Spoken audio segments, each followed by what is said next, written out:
เดินทางมาฮอดแล้วก็ผีมาฮอดเตเว่น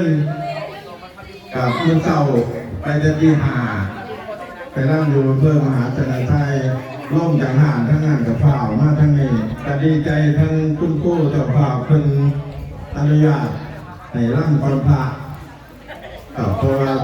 สัก4 โมงครึ่งพักก็จะขึ้นบ้านเนาะมาบ้านนั่นจะได้พระพุทธมนต์กับหมอร่ำกับขออนุญาตร่ำฉลองกองบุญให้เพิ่นอยู่ใต้เนาะครับเพราะว่า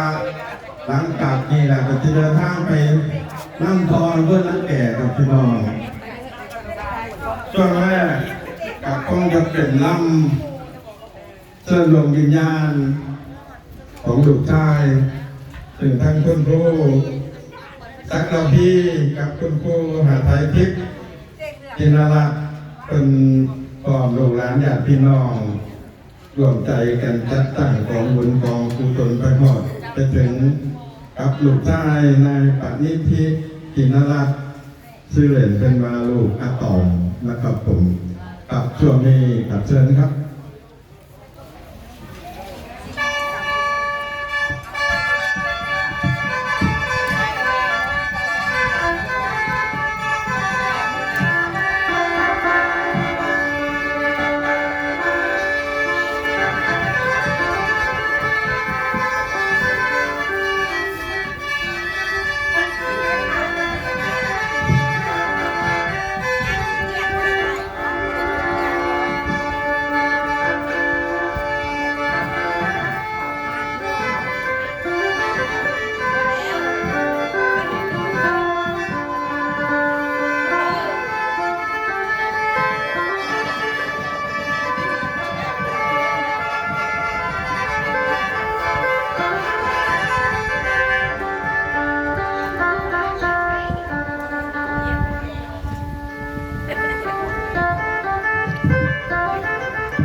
นี่คือพิธีการล